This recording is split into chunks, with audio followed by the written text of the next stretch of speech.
తర్వాత పేమెంట్ వచ్చేసి PhonePe, Google pay, Paytm అండి. స్క్రీన్ పై కనిపించే నెంబర్కి 3 అవైలబుల్ అన్నమాట. ఆన్లైన్ పేమెంట్ మాత్రమే చేయాలి, క్యాష్ ఆన్ డెలివరీ అవైలబుల్ ఉండదండి. మీరు నాకు పేమెంట్ చేసిన తర్వాత ట్రాన్సాక్షన్ సక్సెస్ఫుల్ అనే ఐడి ఉంటుంది కదండి, విత్ ట్రాన్సాక్షన్ ఐడి, నాకు అది కూడా స్క్రీన్ షాట్ సెండ్ చేయాలి. తర్వాత మీ అడ్రస్ని నేను పంపించిన ఫార్మాట్లో ఫిల్ చేసి పంపించినట్లయితే మీ ఆర్డర్ ప్లేస్ అవుతుంది. అండ్ డెలివరీ టైం వచ్చేసి 4 to 10 వర్కింగ్ డేస్ ఉంటాయండి.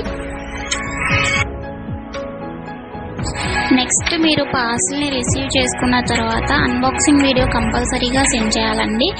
అన్బాక్సింగ్ వీడియో ఉన్నట్లయితే మీకు ఐటెంకి ఏమైనా డ్యామేజ్ వచ్చినా కానీ, రాంగ్ ఐటెం రిసీవ్ చేసుకున్నా ఎక్స్చేంజ్ చేసుకోవడానికి వీలుంటుంది అనమాట. వితౌట్ అన్బాక్సింగ్ వీడియో ఎలాంటి కంప్లైంట్ అనేది కన్సిడర్ చేయబడదండి. నెక్స్ట్ మీకు షిప్పింగ్ ఛార్జెస్ వచ్చేసి సింగిల్ ఐటెం తీసుకున్నట్లయితే 50 రూపీస్